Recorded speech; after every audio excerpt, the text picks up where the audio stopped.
SER Podcast. Estás escuchando el Abierto de Hoy por Hoy. Cada día analizamos las noticias más relevantes de la actualidad, las claves políticas, económicas y sociales, con las voces de los protagonistas y los distintos puntos de vista de nuestros tertulianos.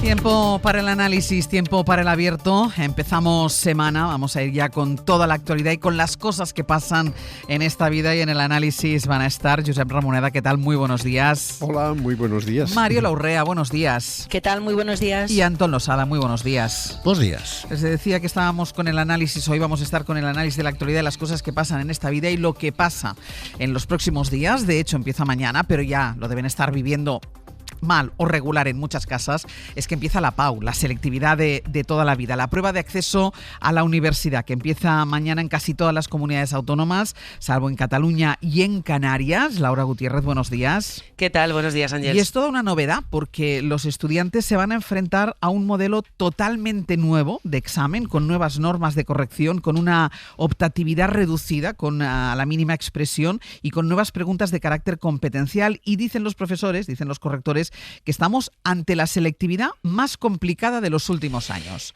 No, Sí, no es por desanimar, ¿eh? No, pero es así, es lo que dicen. Es un modelo nuevo al que se venía ofreciendo desde la antigua selectividad, que según los expertos va a hacer de esta PAU una prueba más complicada, donde todo apunta a que habrá una bajada general de las notas de acceso. La primera novedad radica en la optatividad. Por primera vez no habrá dos modelos de examen, un bloque A o un bloque B. Hasta ahora se podía elegir entre esas dos opciones, o hacías el A o hacías el B. Incluso después de la pandemia podías elegir entre hacer varias preguntas del A y otras del B. Esto se termina, el nuevo examen es único, y ese modelo único tiene una pregunta obligatoria en todas las materias, que es la pregunta competencial, con un peso aproximado del 25% del examen. Es un ejercicio que evalúa la aplicación de lo que se ha visto en esa materia a través de la resolución de un caso real.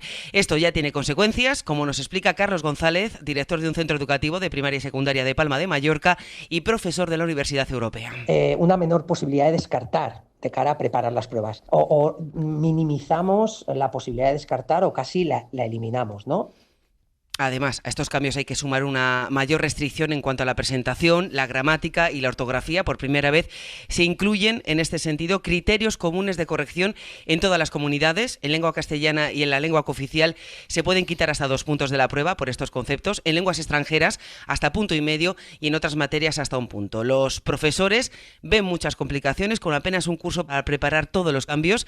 Vamos a escuchar a Chema, que es profesor de inglés y corrector, a Beatriz, que es de química y correctora también, y Sergio, profe de lengua. Pues sí que va a empujar a variación en las notas y a una bajada posiblemente. No creo que sea tanto en la materia de inglés como en otras, donde los cambios han sido mayores. La nota media sí que parece que puede bajar. Como profesor de lengua, considero que la prueba de este año puede ser más compleja para el alumnado. Siempre viene peor para los alumnos contar con menos opciones sobre las que elegir. Y por otra parte está la cuestión de la penalización de las faltas de ortografía. Además de los cambios, tenemos a una generación que ha empezado el bachillerato, el primer curso, con un examen totalmente diferente al que se introdujo cuando comenzaron segundo, y esto, dicen los profesores, pues también puede tener consecuencias en esa nota final. Claro, tú has hablado con alumnos, ¿cómo lo llevan? ¿Cómo ven ellos todos estos cambios? Porque mañana a estas horas ya están prácticamente con el primer examen en la mano, no sé a la hora que empieza, pero estarán a puntito. Sí, mira, pues a las 8:30 es el llamamiento. Imagínate. Mañana. He estado con un grupo de chicas que llevan semanas desde que acabó el curso preparando la PAU en una biblioteca mañana y tarde, y aparte de estar de los nervios, son muy conscientes de los cambios que tienen ante sí y de los tiempos que sus centros han tenido para prepararlas. O sea, sí que es verdad que como lo del competencial solo lo hemos podido ver en un modelo por examen porque realmente no hay más modelos, pues es que los profesores tampoco se pueden inventar aquí ejercicios competenciales todo el rato, pero que lo han intentado y lo hemos machacado bastante en clase, yo creo. Yo creo que en nuestro instituto en general nos preparan bastante bien. En plan, es verdad que es bastante difícil porque es completamente nuevo el modelo, pero no sé, yo creo que se ha hecho lo que se ha podido. Por eso Lucía y Carla son de Madrid, mañana les toca 8:30 llamamiento, 9:30 primer examen de lengua, 4 días de pruebas en su caso hasta el viernes. Hay otras comunidades donde son 3 días de PAU. En cualquier caso, salvo Canarias, donde empiezan el miércoles, y Cataluña, donde comienzan la semana que viene, mañana se examinan en todas las comunidades. Hay un capítulo aparte por la DANA en la Comunidad Valenciana. Los alumnos afectados pueden elegir o bien hacer la selectividad esta semana o en una convocatoria extraordinaria para ellos que la Generalitat está fijado a finales de julio. Pues mucha suerte para todos, Laura. Muchísimas gracias. A ti. Y como en este abierto hay gente que tiene mucha relación con el mundo universitario, voy a preguntarles, Antón, ¿eran necesarios estos cambios? ¿Qué te parecen estos cambios en la PAU, en la prueba de acceso a la universidad? Yo es que soy bastante escéptico con respecto a la propia PAU, ¿no? Con respecto al concepto de que haya que hacer una prueba de acceso a la universidad después de haber hecho un bachillerato, de haber hecho una serie de cursos, tener un currículum, se supone que una evaluación continua, una serie de notas y profesores que te han ido evaluando a lo largo del tiempo, y ahora vas y tienes que hacer un examen donde básicamente lo que resuelves es un problema que tienen las universidades a la hora de cómo repartir alumnos dentro de las diferentes facultades y dentro de su oferta educativa, ¿no? Dicho esto, una vez que no queda más remedio que afrontarla, bueno, a mí me parece bien que se vaya primero hacia un tipo de exigencia más centrado en que el alumno demuestre que ha entendido lo que ha estudiado y que sabe aplicarlo a un problema concreto, a un caso práctico, a una circunstancia concreta, y que obligue también, bueno, pues ya que hay que hacer un examen, por lo menos asegurarnos de que no se hace esa cosa que se hacía antes de ir descartando temas en función de las probabilidades, ¿no? Sino que realmente te obliga a presentarte con una comprensión completa de la materia. Pues el tema de las faltas de ortografía parece también correcto, aunque tal como está el asunto ahora mismo de los signos y el debate que hay en torno a las... Claro, ¿no? Yo ya no sé qué es ortografía, ¿no? Viendo cómo escribimos todos los días. No, la ortografía es la que es, Antón. Sí. Bueno, pero las normas ortográficas son las normas ortográficas en todas partes. En todas partes, pero recuerda que un premio Nobel como Gabriel García Márquez, que en paz descanse, abogó en su día por la abolición de las normas de ortografía. Yo no llego tan lejos, pero sí que a lo mejor tenemos que darles una pensada y un repasito para adaptarnos a los tiempos, ¿no? Es decir, no nos vaya a pasar lo de los castellanos clásicos. Los idiomas evolucionan y la escritura también, ¿no? Y el tercer elemento que me parece también destacable es el hecho de que las universidades, os oía esta mañana, por ejemplo, la Universidad de Valladolid, que va a ofrecer atención psicológica. Sí. A mí eso me parece muy importante. Es decir, hay algo que ha mejorado con respecto a mi época, que lo nuestro fue una aventura. La selectividad que hizo mi hija ya era una cosa un poco más razonable, que es la manera de tratar a los alumnos, ¿no? A mí siempre no se me olvidará nunca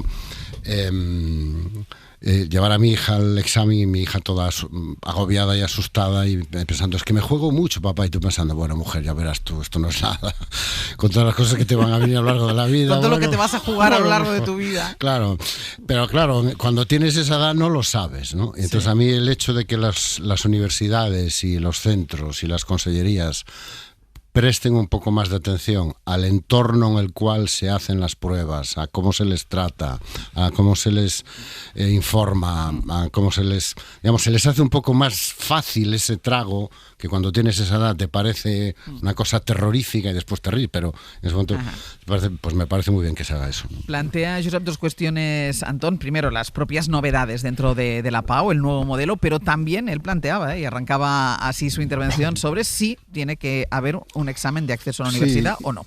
Yo comparto su enmienda a la totalidad, ¿no? Nunca he entendido mucho el sentido de esto. Es verdad que ha ido cambiando de una época a otra. En fin, los que no hicisteis el preuniversitario, que nos queda para los mayores, pues era una especie de túnel oscuro que no se sabía nunca dónde iba a parar y en lo que todo tenía muy poco que ver con lo que habías visto en donde habías estudiado. Parece que estas cosas se han ido clarificando, que ahora son, digamos, más razonables todo el proceso, pero a mí me sigue costando entenderlo y además me sorprende mucho que se presente como gran objetivo de esta nueva etapa que las notas bajen.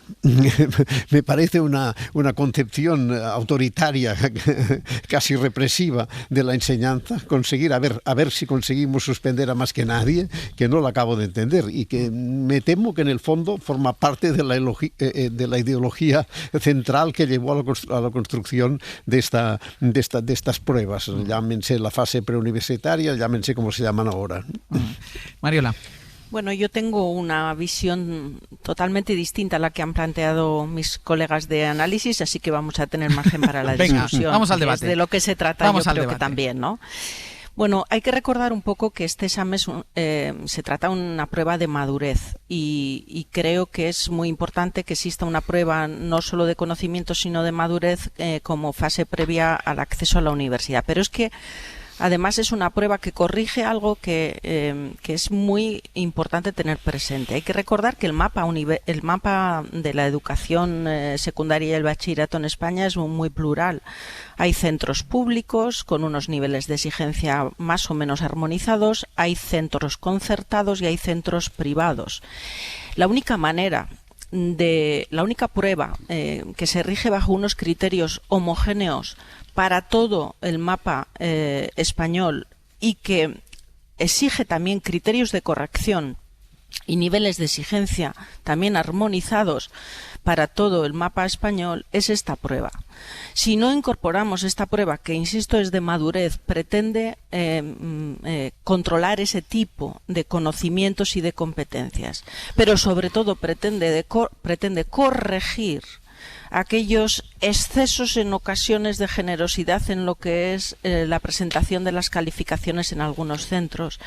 Si no tenemos esta prueba mínima que tiene vocación de armonizar, sé que la palabra armonizar puede ser objeto de discusión, pero trato de ser lo más didáctica posible, pues estaríamos ante una amenaza claramente al principio de igualdad en el acceso a la universidad. Por lo tanto, con todas las deficiencias, que son muchas y tiene muchas estas pruebas, desde luego tiene una vocación que persigue este elemento, que es intentar corregir excesos y tratar de aproximarnos al principio de igualdad en el acceso a la universidad. Pero solo por esto vale la pena aproximarse de una manera más positiva a la prueba. Y luego hay otro elemento en el que también me quiero fijar, Ángeles, porque es verdad que cada mes de junio prestamos atención a los estudiantes, cómo los estudiantes viven esta realidad, con sus ansiedades, con sus problemas, con sus preocupaciones. Pero yo quiero poner el foco en otros dos colectivos que son muy relevantes. Uno es el conjunto de profesores que han estado trabajando con esos alumnos durante todo el año para intentar prepararlos lo mejor posible para esta prueba. Y este año, por la novedad de la prueba, se encuentra con unas dificultades añadidas. Pero también quiero poner el foco de atención en otro colectivo, que es la universidad, que es la que gestiona la realización de estas pruebas. Cualquiera que hayamos participado en el gobierno de la universidad sabe que hay momentos muy críticos para esta prueba en la universidad, desde lo que es la preparación de los exámenes, la custodia de los exámenes para garantizar la igualdad de condiciones también, y hay momentos muy críticos, con la copia de los ejemplares. Pero luego es que también hay un colectivo de equipos que corrigen y que intentan garantizar esa homogeneidad que yo me planteaba. Y una última cuestión. Este ejercicio, esta prueba, tiene un desafío también en clave de diversidad. Tiempo extra para aquellas personas que justifiquen mediante informes médicos que así lo requieren. En definitiva, una complejidad que yo creo que es maravillosa también poner de manifiesto por cómo se resuelve, porque la realidad es que pasarán los días y veremos que prácticamente no hay incidencias. Y esto es un buen funcionamiento también de las estructuras del Estado. Josep, ¿qué querías decir? Pero a un solo ejercicio jugárselo todo, a mí me parece... Es que no se lo juegan todo. Josep, es que no es así. Es que no es así. Si no pasan, se lo juegan no pasan, porque la nota no es así. No es así, y perdona que sea tan enfática, pero es que la nota de este ejercicio no es la única que determina el acceso a la universidad. Es una nota que pondera con la nota que han venido los estudiantes también obteniendo en su paso por el bachillerato. En definitiva, esto es mucho más complejo de lo que...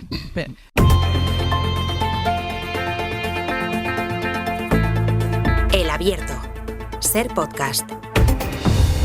En el abierto, Josep Ramoneda, Mariola Urrea y Antón Losada hablando de la PAU, de la prueba de acceso a la universidad, que empieza mañana en prácticamente toda España. Quedan 2 comunidades que lo harán más tarde, que son Cataluña y Canarias, pero mañana ya todos los estudiantes se van a enfrentar a ella. Destacaba Mariola el elemento armonizador de la PAU, de esta prueba de acceso, frente a la diferente procedencia escolar, vamos a decir, de los estudiantes que se enfrentan a ella. Y decía ahora Ramoneda, lo que no vale es que se lo jueguen todo a un examen. Y aquí había debate en el que quería intervenir también Antón. Sí, quería decir 2 cosas. La primera, puede que la intención sea medir la madurez, pero sinceramente no creo que un examen o 3 días de exámenes sea la mejor manera de medir la madurez. En todo caso, lo que te puede dar es un indicador de cuál era su estado de ánimo o su grado de madurez durante esos 3 días, que a esas edades puede ser muy inferior o muy superior al que tengan 3 días antes o 3 días después. En segundo lugar, yo no creo que la manera de corregir las desigualdades que efectivamente se puedan producir sea traspasar el coste de corregir esas desigualdades a los alumnos. Yo creo que lo que hay que hacer es evaluar mejor a los colegios.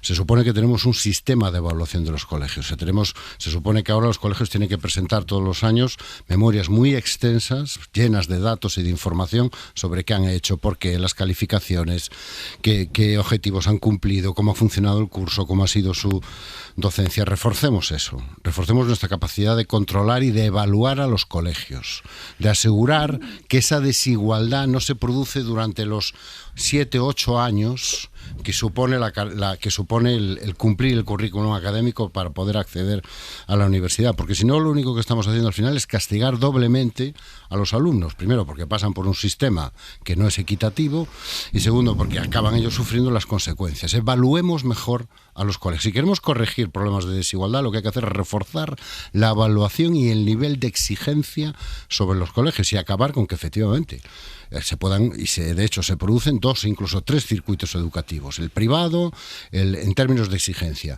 el privado, el semiprivado o concertado y el público. Bueno, equiparemos nuestro nivel de exigencia, reforcemos nuestros sistemas de control, evaluemos más a los colegios. Sí, a mí me parece, que es un error intentar, resolver las deficiencias de un sistema en una sola apuesta, y por tanto no acabo de entender una resolución que siempre tiende a beneficiar a unos pocos, digamos, ¿no? Pero es que al mismo tiempo esto genera una especie de aristocracia del mérito, ¿no? Que en el fondo es una contradicción en los términos. La enseñanza tendría que ser lo contrario de la aristocracia del mérito. Por tanto, no sé, son cosas de estas que sí, que están ahí, pero que a mí siempre me han sorprendido, y que creo que que lo que intentan es, como apuntaba Antón, resolver deficiencias que no se pueden resolver de un solo golpe, en una sola apuesta, y dejando muchas veces a bastante gente de golpe por el camino, ¿no? Hay un dato, Ángeles, que permite discutir estas afirmaciones de mis colegas, que tiene que ver con los resultados de la propia prueba.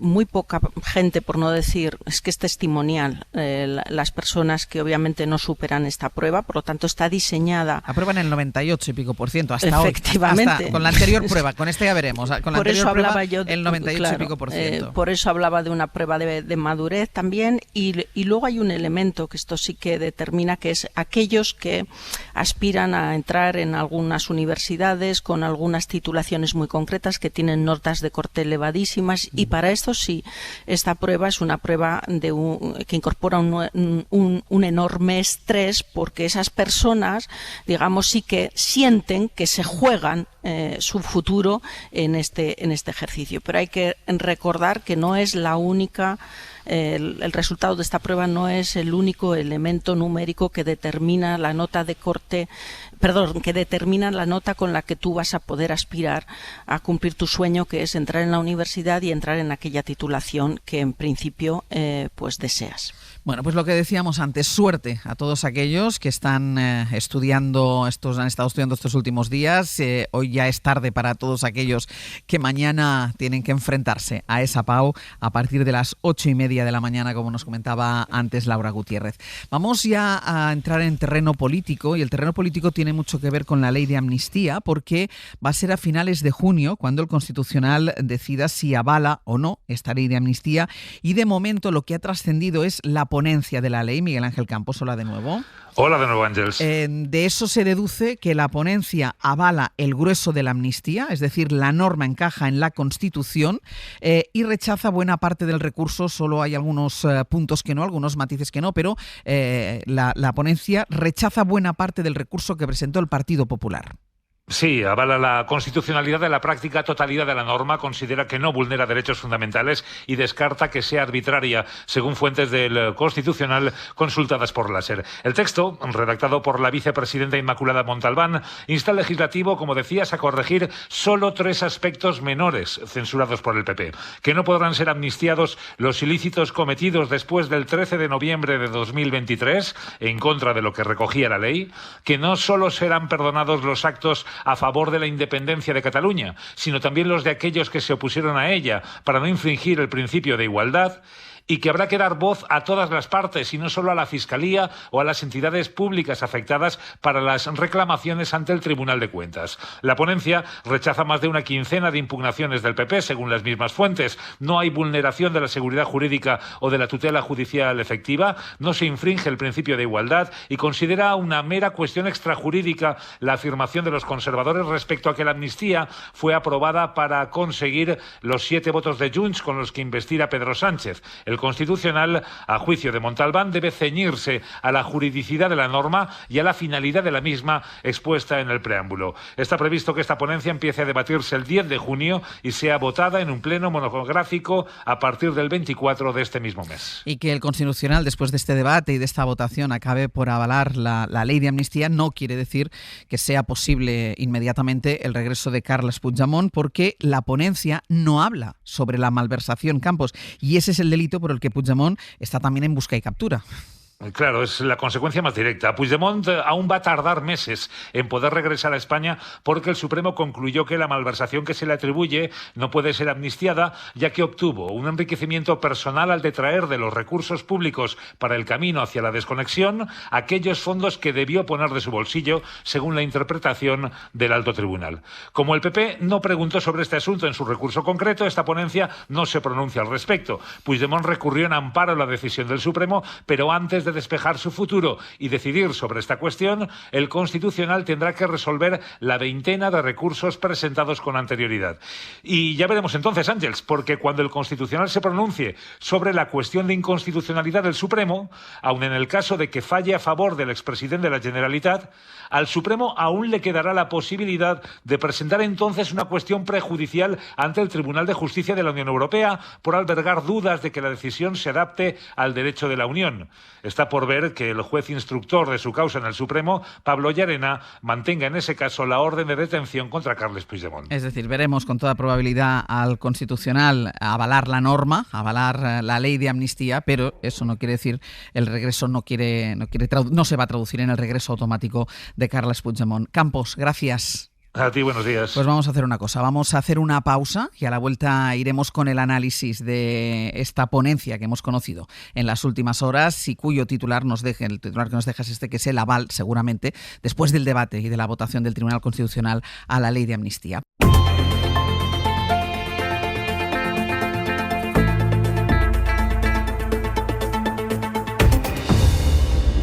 Josep Ramoneda, Mariola Urrea y Antón Losada con la información de la ponencia sobre la ley de amnistía, la ponencia del Constitucional. Se va a debatir a final de mes, a partir del 24 de junio se va a votar, pero de la lectura de la ponencia se eleva a la conclusión de que el Constitucional avala esta ley, salvo algunas partes muy menores, 3 partes exactamente muy menores del recurso que presentó el Partido Popular, es decir, que rechaza buena parte el Constitucional, buena parte de ese recurso que presentó el Partido Popular. Insistimos, lo que no quiere decir que el retorno de Carles Puigdemont sea inmediato, porque queda todavía el delito de malversación y esta ponencia no habla sobre ese delito. Mariola.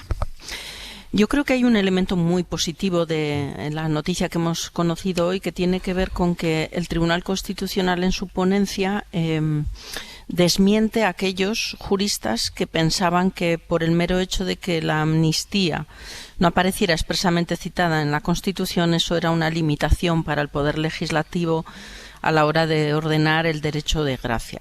Y creo que este es el elemento mollar, el elemento nuclear de este recurso. Era lo que en el fondo, más allá de los matices, estaba en cuestión.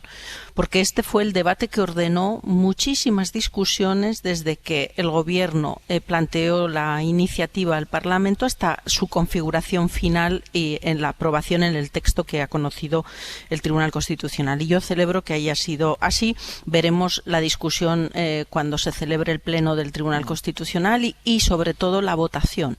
Veremos, son 10 los magistrados que van a tener que pronunciarse. Uno fue recusado y el otro se apartó del conocimiento de esta causa porque había sido ministro de Justicia. Por tanto, son 10 magistrados, 10 votos. Veremos con qué mayoría sale adelante esta sentencia.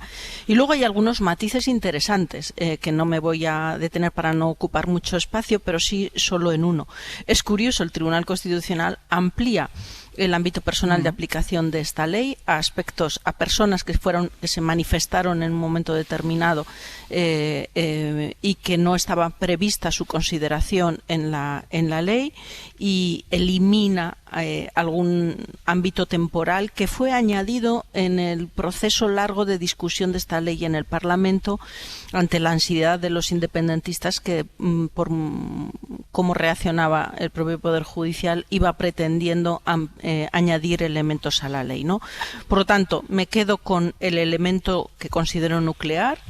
El Tribunal Constitucional avala el margen de actuación del Parlamento en materia de derecho de gracia, aunque la amnistía no esté prevista expresamente en la Constitución. Y luego estos matices. Josep.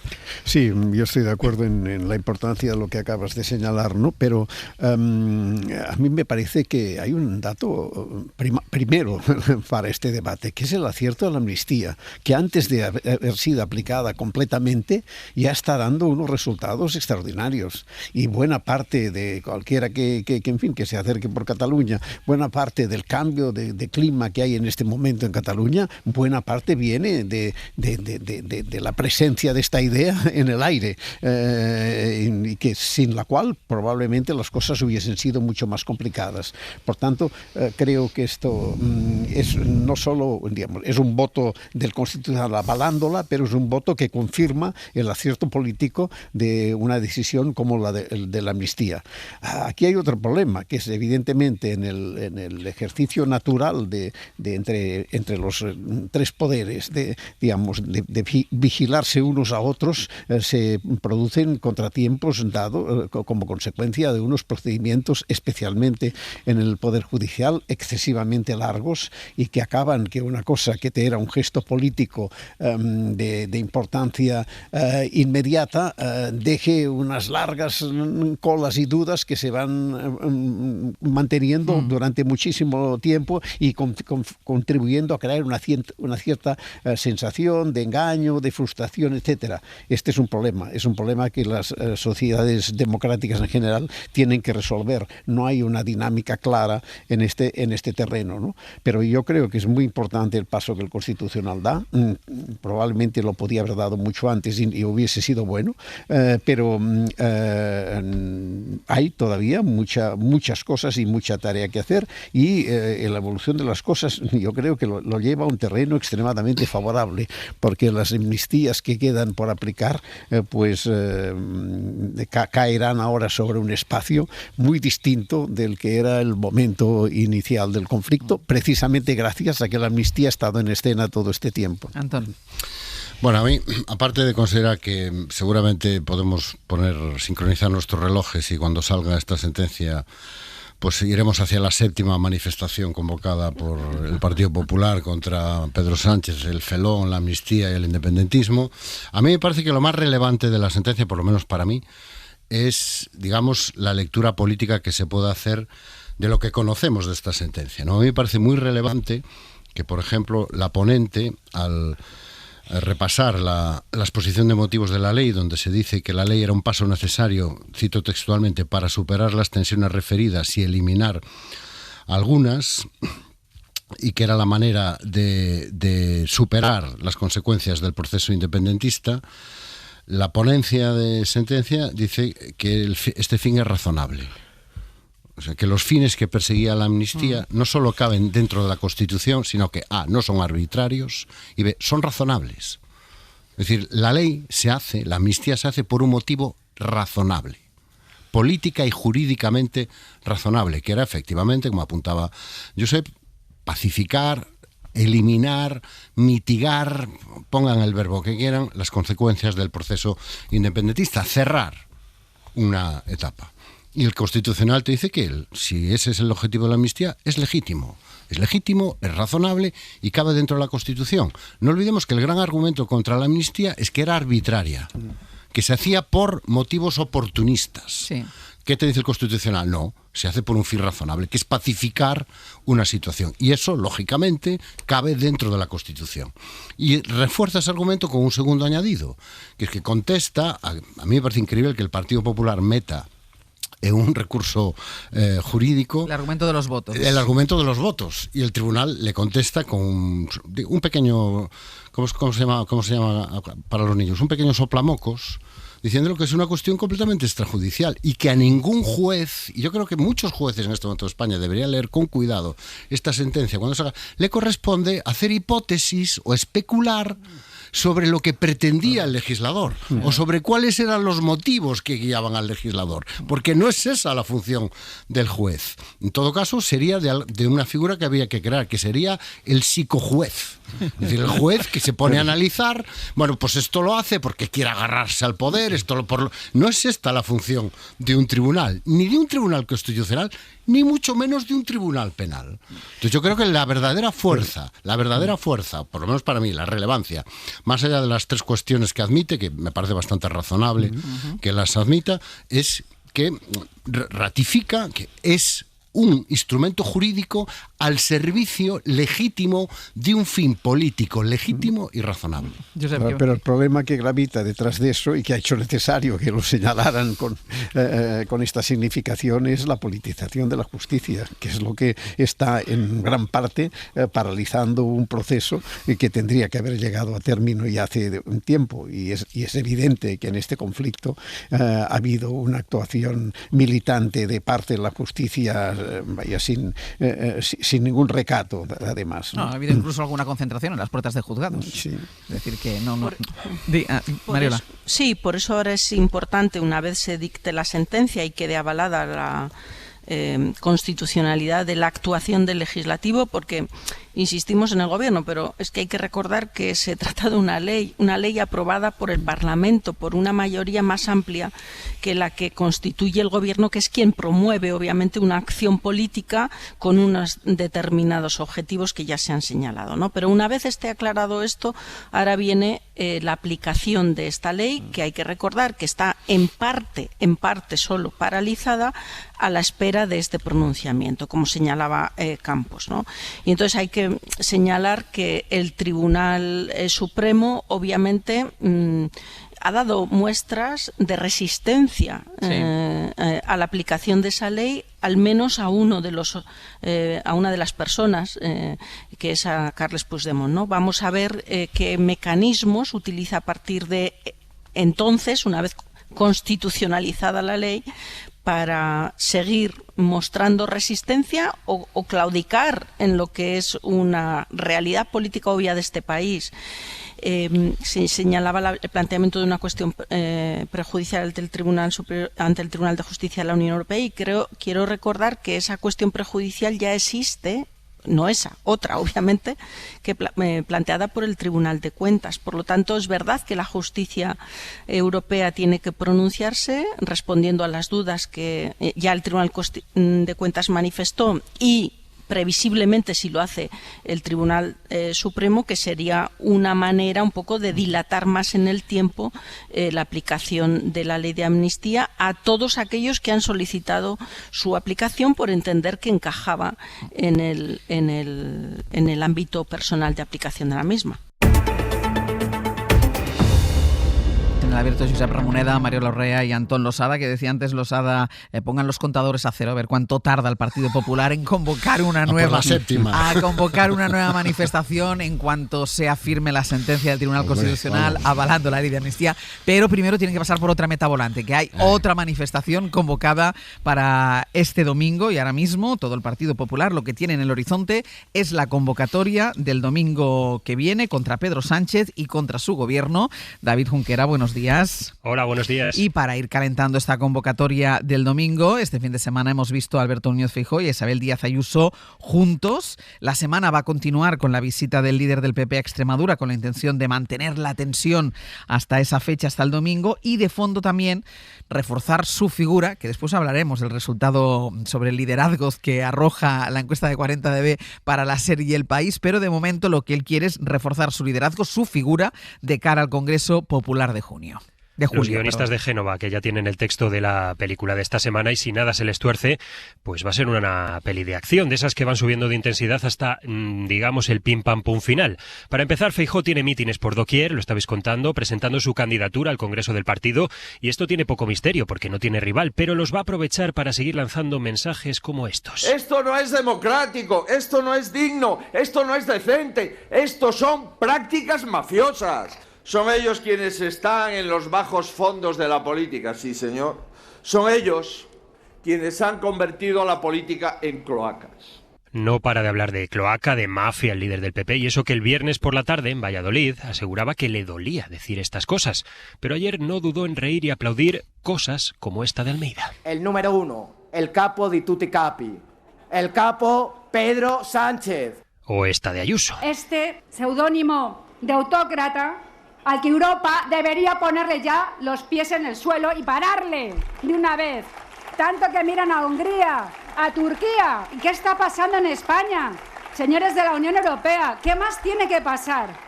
Un Ayuso que incluso acusó al gobierno de querer colarnos la droga. Sí, la droga que tanto con ella frivoliza el gobierno y la blanquea, porque intentan equipararla y perseguir como siempre a la hostelería en todos sus intentos por ir colando la droga. Siempre estigmatizando las cañitas. Pues sí, nos gustan, sí. Que somos callejeros, somos de Madrid, nos gustan las terrazas, la alegría, la cervecilla, el vino, ¿qué pasa? A la ministra le gustan los porros, a mí la fruta, a cada uno, oye... Precisamente Ayuso es una de las baronesas más activas del PP para tratar de amenizar la conferencia de presidentes del viernes que viene en Barcelona. Los presidentes autonómicos con carné popular quieren que el orden del día refleje sus intereses y si no se modifica barajan varias opciones.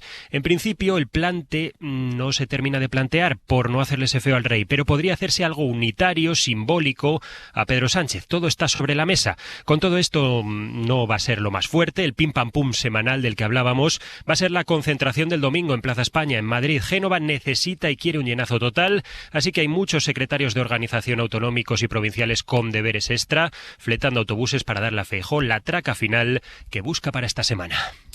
Junquera, gracias. Gracias. Llevo desde ayer que escuchaba las palabras de Isabel Díaz Ayuso cuando dice seudónimo de autócrata, que claro, estábamos dándole vueltas, yo creo que quiere decir sucedáneo, pero dice seudónimo de autócrata. ¿Queréis quitar la PAU? Mira, es que estaba pensando lo mismo, digo, a lo mejor ella no aprobaría la PAU. Si se ponen tan tiquismiquis con las palabras, con la ortografía, con la semántica, igual ella no aprobaría la PAU. Yo creo que ya tenemos el lema para la manifestación del domingo, en lugar de esto de democracia o mafia, que suena un poco dramático de más, cañita o porro. Cañita o porro. Ahora tendremos tiempo de comentar todo esto, pero dejadme que os cuente también la contraparte, es decir, lo que está pasando en el gobierno y está pasando en el Partido Socialista. Guillermo Lerma, buenos días. Hola de nuevo, Ángel. Porque claro, están intentando, después de esta sobreactuación del Partido Popular con cada cosa que sale, con cada cosa que pase, bueno, pues el PSOE intenta retomar el control de la agenda política, pero sin obviar los casos de corrupción que salpican al Ejecutivo, y de esta manera ya dicen que van a citar esta semana a Leire Díez. Sí, esa es la intención de Ferraz, que quiere resolver con cierta celeridad este asunto, aunque ayer Leire Díez todavía no había recibido la citación para un día concreto. El PSOE asegura que se va a llegar hasta el final en la investigación de este asunto, niegan que no se esté actuando con contundencia y avisan de que impondrán medidas cautelares si durante el proceso sale a la luz alguna evidencia clara de que la militante hablaba en esas reuniones en nombre del PSOE o del gobierno, pero al mismo tiempo los socialistas piden cautela. Lo hacía ayer, por ejemplo, el portavoz Pachi López. El PSOE ha abierto un expediente informativo. ¿Por qué? Porque queremos saber la verdad. Porque ha habido uno de los que aparecen en esas conversaciones que dice que eso no es cierto y que esto es un montaje mediático policial al que se dará la vuelta, como, bueno, pues conozcamos la verdad para luego hablar, porque es que estamos muy hartos ya de montajes.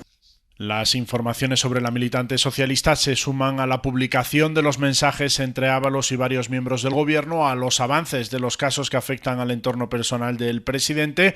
El gobierno lleva así semanas intentando sin éxito recuperar la iniciativa política y en el PSOE se ha instalado la idea de que nada es casualidad, que todo responde a una estrategia coordinada entre el PP y ciertos elementos del poder mediático y judicial que buscan, dicen, desgastar al Ejecutivo y opacar su agenda de reforma. En el partido está abierto el debate sobre cómo hay que responder a esa ofensiva, que además dan por hecho que va a ir a más según vaya comprobando, eso dicen en el PSOE, que el gobierno va a llegar hasta el final de la legislatura. Por ahora, la intención es que Sánchez no entre en asuntos como el de Leire Díez, dejar que sean otros miembros del gobierno los que respondan. Lo hacía, por ejemplo, este fin de semana Óscar López. Y cuando uno actúa como la mafia y habla como la mafia, como está haciendo la derecha, acaba como la mafia, condenada por corrupción. Hemos tenido todo el tiempo una oposición de cloaca. La derecha montó Gürtel en el gobierno, con los medios del Estado, y ahora ha montado Gürtel 2 con los medios de la Comunidad de Madrid. Eso es lo que está pasando.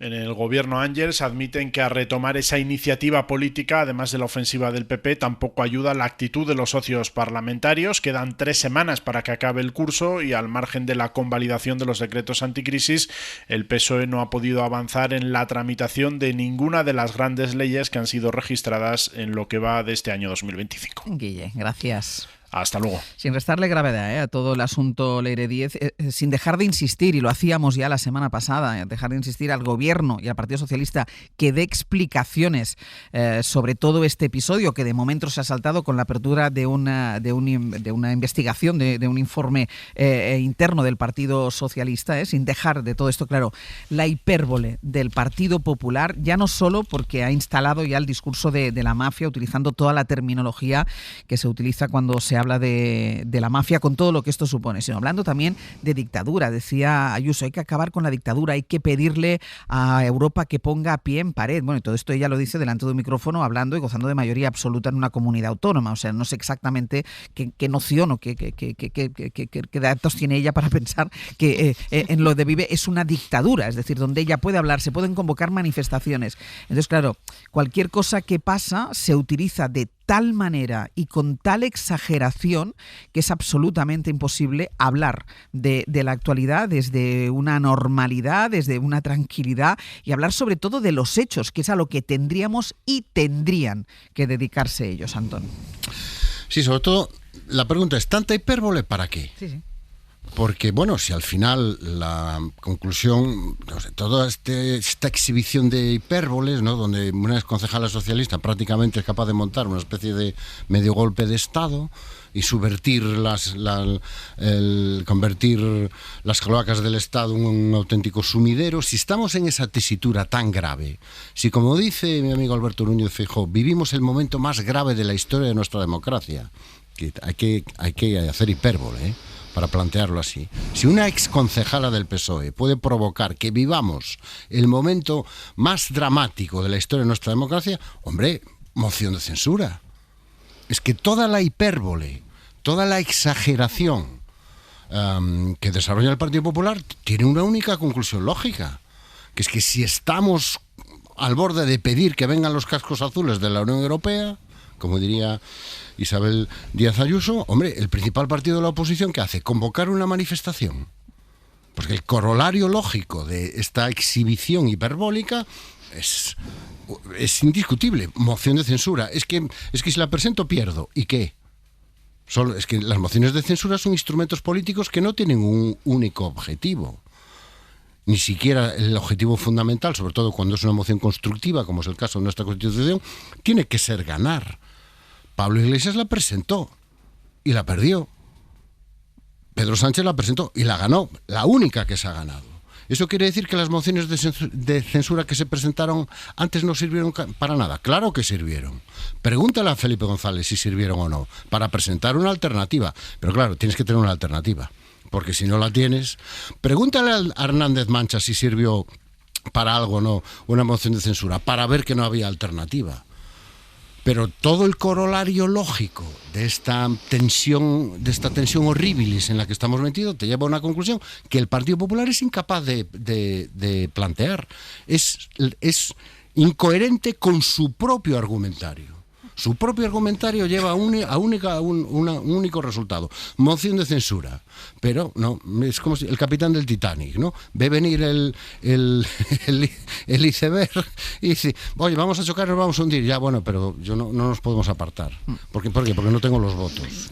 Dicho de otro modo, el problema del PP es Feijóo, y esto es me parece que es obvio. Y el PP, por las circunstancias que sean, no está en condiciones en este momento de plantearse su sustitución, que sería lo razonable. Poner frente a Sánchez. Sánchez tiene recorrido todavía, hay que ponerle enfrente un candidato que crezca, que sea capaz de desarrollar un discurso, todo lo que no hace Feijóo. Feijóo no tiene otro argumento que pillar la última de Sánchez y darle todas las vueltas posibles intentando caricaturizarla. No tiene un proyecto político, es evidente, no tiene autoridad, no ha sido capaz de tumbar a Mazón, que es de las cosas más increíbles, que un partido político que tiene una crisis como la que ha tenido en Valencia, que le deja realmente en una situación muy delicada, no haya tomado inmediatamente la decisión de sustituir a este señor por otro.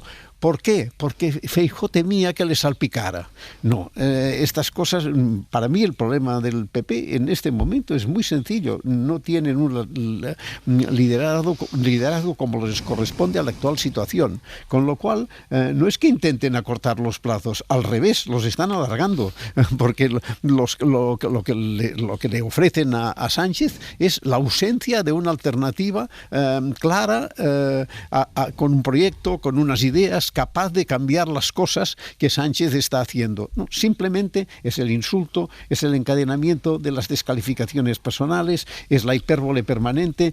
Yo, francamente, no entiendo que en el PP no haya gente capaz de darse cuenta de que este camino no les lleva a ninguna parte, por mucho que se puedan hacer algunas fantasías, y que en cualquier caso no tendrán otra opción que estar siempre pendientes de la extrema derecha, porque el beneficiario de el que pone discurso, es Ábalos, y Feijóo es incapaz de... Abascal. Perdona, Abascal, que lapsus, no está mal.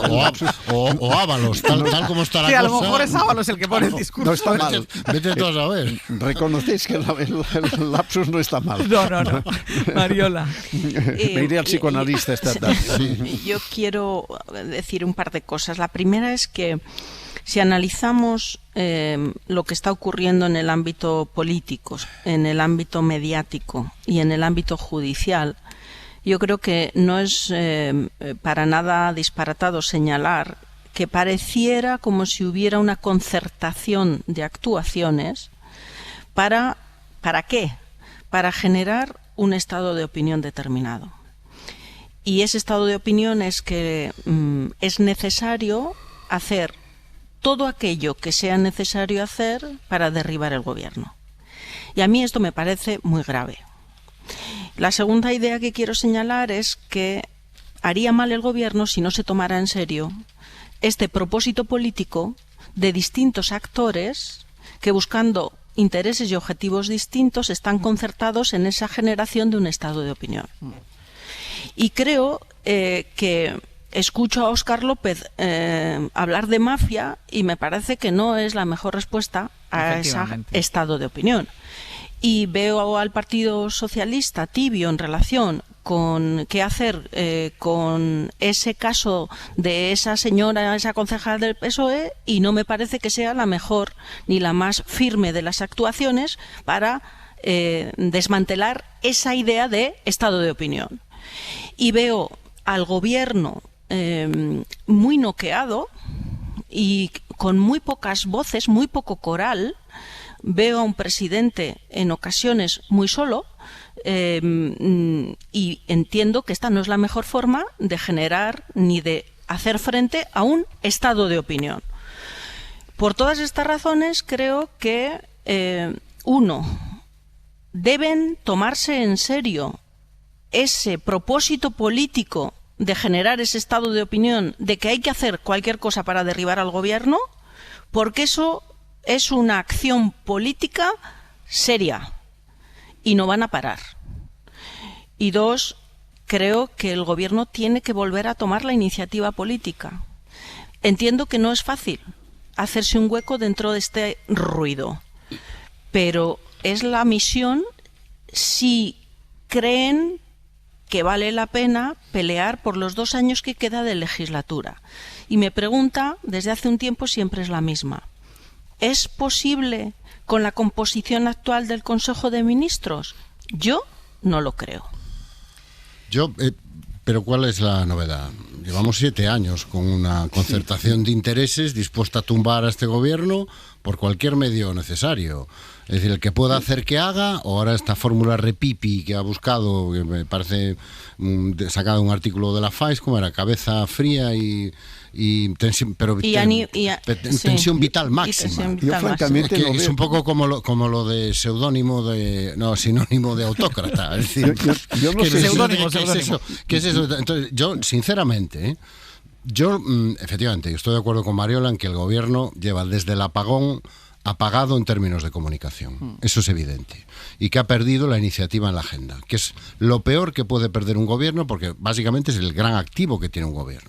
El gran activo que tiene un gobierno es que los demás pueden hablar. El único que puede decidir es él. O sea, los demás actores pueden hablar de lo que debería ser importante y lo que debería estar en la agenda. Pero el único que puede tomar decisiones y movilizar recursos presupuestarios y tal es el gobierno. Y en un mes donde la economía ha dado excelentes noticias, donde la posición internacional de España, por ejemplo, en el asunto de Gaza, ha obligado a rectificar al Partido Popular, que ha pasado de acusar a Sánchez de ser amigo de Hamás por defender lo que ahora defiende la mayoría de la Unión Europea, a tener que decir, bueno, a lo mejor esto de Gaza, pues a lo mejor es un poco genocidio, sí que es. Claro, no consigues hablar de nada de todo esto y estás hablando de los intentos de una trama mafiosa del gasoil por convertirse en una trama política, con el apoyo de una parte o de algún fiscal o algún juez. Ahí está el caso de Víctor Aldama. Yo todavía estoy esperando los resultados de su milagrosa colaboración con la justicia, por la que lleva meses paseándose por Madrid. No sabemos muy bien, yo sigo sin saber a cambio exactamente de qué, ¿no? Pero yo no creo que sea el problema intentar acallar ese ruido con más ruido. O sea, no creo que la mejor estrategia para este gobierno sea intentar echar encima más ruido sobre el ruido, porque eso lo único que genera es más ruido. Es que yo no sé cómo... Josep, déjame un momentito, perdona, porque sí. Primero hay una información de última hora que me lleva allí donde tú estás, que me lleva a Barcelona, porque los Mossos han encontrado a un joven con signos de violencia que ha muerto poco después. Su madre también ha sido herida, está en estado crítico, y el supuesto autor, que es la pareja de la madre y padrastro del joven, se ha suicidado. Andrea Villoria, cuéntanos, buen día. Hola, buen día. Sí, ha pasado esta mañana hace muy poco rato en San Menat, en la provincia de Barcelona. Poco antes de las 7 de la mañana, los Mossos han recibido un aviso de que han encontrado un joven gravemente herido en la calle. Cuando han llegado, este ha muerto. Su agresor tenía la información de que había huido hacia una nave industrial donde le han encontrado muerto porque se había suicidado. En el domicilio donde vivía han encontrado a la madre de la víctima y pareja del agresor, del suicidado, que estaba herida de gravedad. La han trasladado al hospital Taulida Sabadell, donde está ahora mismo ingresada en estado crítico. Los Mossos tratan de aclarar la relación entre ellos. Fuentes policiales nos aseguran que se trata del hijo, de la madre y del padrastro, que tienen unos 20 años el hijo y entre 50 y 60 la pareja. Tratan de investigar también si había precedentes de violencia entre ellos, y la investigación se centra fundamentalmente en aclarar la secuencia de lo sucedido para investigarlo oficialmente como violencia de género o incluso como violencia vicaria. Pues Andrea, seguiremos pendientes de cualquier novedad sobre este tremendo suceso. Gracias. A vosotros. Voy a hacer una pausa. A la vuelta retomamos el análisis, que incorporaremos también los resultados de la encuesta de 40 para la serie El País, que tienen que ver con la intención de voto y con el liderazgo, con los liderazgos, que era algo de lo que empezábamos a hablar ahora cuando estábamos hablando de este tramo político. A la vuelta vamos con ello.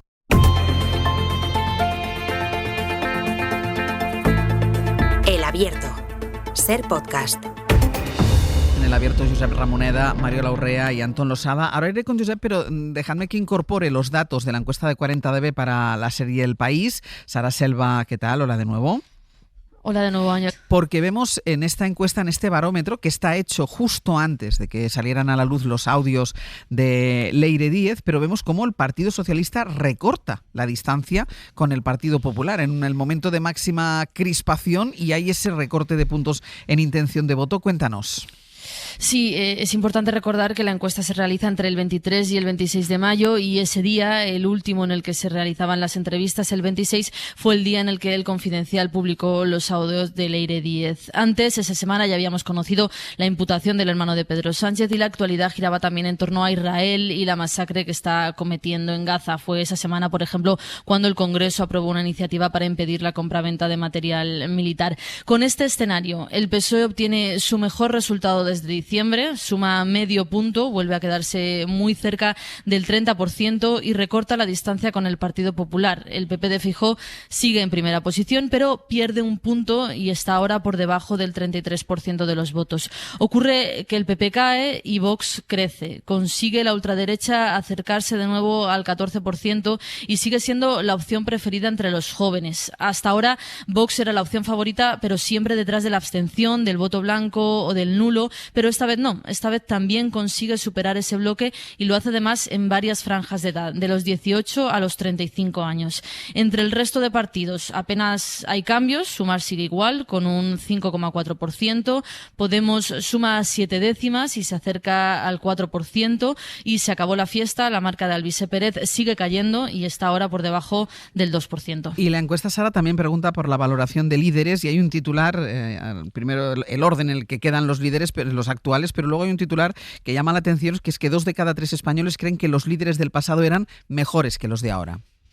Sí, hay cierta nostalgia entre los encuestados, sobre todo entre los votantes conservadores y sobre todo entre los hombres. Y a eso se suma el rechazo a los líderes actuales. El 25% de los españoles cree que ninguno debería ser presidente del gobierno. Este desencanto ha aumentado además 10 puntos en un año. En cualquier caso, el favorito es Pedro Sánchez, lo eligen el 24%. En segundo lugar está Santiago Abascal, que adelanta en esto a Feijóo. Y en última posición, Yolanda Díaz. Son curiosos los datos en función del electorado. Por ejemplo, entre los votantes de Vox, el 83% cree que Abascal sería el mejor presidente del gobierno. Pero los votantes del PP no están tan convencidos con su líder. A Feijóo le apoyan el 70% de sus propios votantes. Y otro dato, los votantes de Podemos prefieren a Pedro Sánchez que a Yolanda Díaz. La encuesta pregunta además por las cualidades que deben tener los líderes. Y la conclusión es que los encuestados quieren que los políticos sean honrados, es la cualidad que más valoran. Quieren también que sepan gestionar crisis o situaciones imprevistas y que no mientan. Para el 80% que un líder mienta es del todo inadmisible. Lo consideran incluso más grave que mantener alianzas con gobiernos que violan derechos humanos. Sara, gracias. Gracias, hasta luego. Josep, que tú decías antes, al final el que marca el discurso es Abascal, has tenido ese acto fallido, pero era Abascal y Abascal que adelanta a Feijóo en el liderazgo mejor valorado. Exactamente, ¿no? No, yo es que quizás porque me lo miro desde Cataluña, que queda en este sentido un poco lejos de algunas de las tensiones, pero yo no tengo la sensación de que Pedro Sánchez esté tan mal como apuntabais. Yo creo que tiene todavía un camino a recorrer, que es el que está dando pruebas de tener algunas ideas y de tomar algunas acciones tanto en política internacional como interior, mientras los otros no hacen más que gritar y me cuesta por tanto entender que sea pensable que en este momento el PSOE está en una situación de acorralamiento verbal quizás sí, pero yo sigo sin estar convencido, y esta encuesta me lo confirma, de que la estrategia de Feijóo sea la que le conviene a Feijóo y al PP. Evidentemente quien la capitaliza es Abascal, perdona. Sí, Abascal. Es Abascal. Se te ha metido en la cabeza de una manera, ya, totalmente. Ya no lo superas. Mariola. Sí, no, yo no es mi caso, por lo menos no he dicho que el gobierno esté mal ni que el presidente esté mal. He dicho que convendría tomarse en serio el objetivo político que tiene hoy la derecha y la extrema derecha con otros aliados que determinan y que tienen como misión generar un estado de opinión. Y esta semana pasada ese estado de opinión ha calado. porque no había respuesta en términos de gobierno, en términos de partido y en términos, digamos, de acción política que contrarrestara la configuración de ese estado de opinión. A eso me refiero yo cuando digo que creo que el partido y el gobierno deben de tomarse en serio la construcción de ese estado de opinión y minimizarlo. Pues yo creo que también nos coloca en una especie de vida ni minimizarlo, Mariola, ni contestar de la misma manera. Claro. Y hago referencia a Óscar López hablando de mafias y apuntándose a la teoría de la mafia, en este caso, en el caso contrario. Como si tuviéramos que elegir entre una mafia u otra. Entre mafias. Exacto. Y a ver qué mafia es menos mafia. Bueno, pues eso es un error. Es un error que yo creo que, bueno, estamos a lunes y ojalá... Tienen toda la semana por delante para corregir. Se corrija el tiro, pero insisto en que creo que hay que tomarse en serio. Yo estoy de acuerdo, pero precisamente en este terreno es el que Sánchez ha llevado al PSOE por delante en muchos momentos y lo está haciendo en ocasiones concretas ahora. Otra cosa es que el espacio comunicacional esté dominado, todo esto de lo que se hablaba antes, de qué es el entorno que hay detrás de este PP y el ruido sea muy grande. Aquí llega un poco deflactado, ¿no? Pero yo francamente creo que quien tiene un problema de verdad es el PP si quiere salir adelante y sobre todo si no quiere acabar siendo colonizado por Abascal, como está. Antón, 30 segundos. Sí, a veces no hay que entrar a todo, a veces hay que aprender a callarse, ¿no? Es que a mí me parece que la noticia de la encuesta es precisamente que algo que parecía que corría a favor del Partido Popular vuelve a correr a favor de Vox. La transferencia de voto vuelve a ser positiva para Vox y Santiago Abascal se va configurando como la alternativa a Pedro Sánchez. Entonces Alberto Núñez Feijóo debería preguntarse si este terreno, el de las mafias, el de España .d, es el que más le conviene y mejor le conviene para su liderazgo. No vamos a tener tiempo. No vamos a tener tiempo de más porque hay una última cosa que quiero contar. No vamos a poder entrar en el análisis porque no vamos a tener tiempo, pero sí me parece importante y es lo que ha pasado este domingo en Polonia, segunda vuelta de las elecciones presidenciales, y en línea con lo que pronosticaban los sondeos, la victoria ha sido para el candidato del partido ultraconservador Ley y Justicia. Celebraciones anoche en su sede de Varsovia al triunfo de Karol Nawrocki, un historiador ultranacionalista que defiende la vuelta a los valores tradicionales y una política de mano dura con los inmigrantes. Antonio Martinola de nuevo. ¿Qué tal, Hola, de nuevo? Y esto es una nueva victoria de los ultras en Europa y además un varapalo para el primer ministro polaco, el centrista Donald Tusk, cuya agenda reformista podría ahora verse paralizada por el poder de veto que puede tener el nuevo presidente. Sí, es que el poder del presidente en Polonia es relevante porque puede vetar iniciativas del gobierno, como dices, y solo se puede sortear dicho veto con una oposición de 3/5 partes del Parlamento, una mayoría nunca vista en Polonia. Así que revés para el centrismo y para el primer ministro Donald Tusk, victoria por la mínima, eso sí, de Karol Nawrocki, después de unas horas de mucha adrenalina política en Polonia, y es que al cerrar las urnas se publicaron varias encuestas que daban ganador a su rival, al candidato de centro que incluso llegó a comparecer. Będę prezydentem wszystkich Polek i Polaków, będę waszym prezydentem. Y sin escrutinio oficial ninguno anunció que iba a ser el presidente. Nawrocki no concedió la victoria, apeló a esperar al recuento y de madrugada se confirmó esa victoria suya por la mínima y no tardó en presentar su idea de Polonia para el futuro. Cały obóz patriotyczny w Polsce, cały obóz ludzi, którzy chcą Polski normalnej. Una Polonia patriótica de gente normal y sin inmigrantes ilegales, decía esta noche subrayando su perfil nacionalista, ultracatólico y contrario a la inmigración o a los derechos LGTBI. Ha estado vinculado además con escándalos inmobiliarios, con grupos mafiosos y hasta con peleas de ultras en el violento fútbol polaco. En todo caso, Bruselas confía en entenderse con él. Eso ha escrito esta mañana von der Leyen, pero con Nawrocki tenemos en el seno de la Unión Europea a un euroescéptico también, admirador de Trump y que rechaza la entrada de Ucrania tanto en la UE como en la OTAN. Antonio, gracias. Hasta luego. Hasta luego.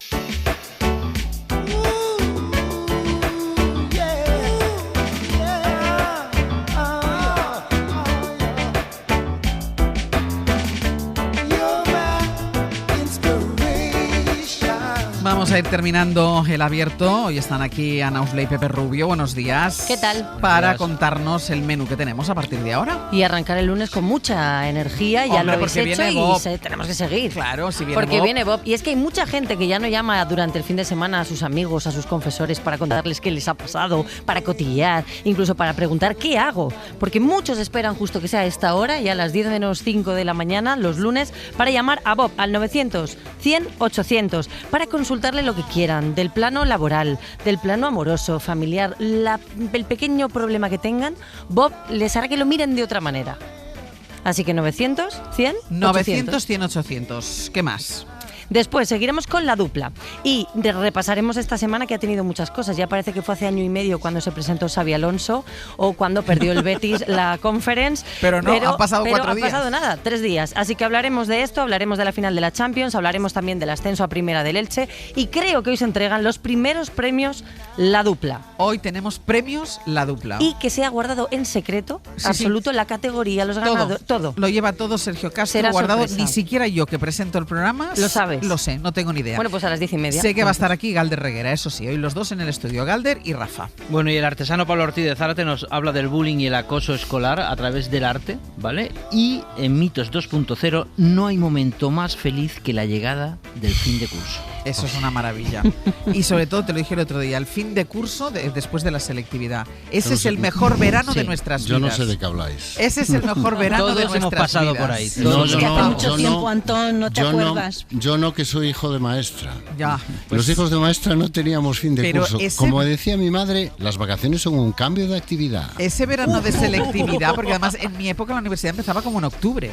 Sí, o sea, era el verano más largo de la vida. Maravilloso. Es difícil de desmontar el mito de hoy, ¿eh? Es difícil de desmontar el mito de hoy. Que el mejor momento de la vida es fin de curso. No, claro. Es que no es un mito, es una realidad. Para mí es un trauma. Pues entonces no hay sección. Sí, porque nosotros siempre lo hacemos así, muchas cosas que ya sabemos que son realidad. Siempre. Ya lo sabemos, pero mira, es para hablar de algo. Es para hablar de algo. Después hemos llegado a esta conclusión. Para hablar de algo. Venga, Josep Ramoneda, Mario Lorrea, Antón Losada, hasta la semana que viene. Hasta luego. Adiós. Para no perderte ningún episodio, síguenos en la aplicación o la web de la SER, Podium Podcast o tu plataforma de audio favorita.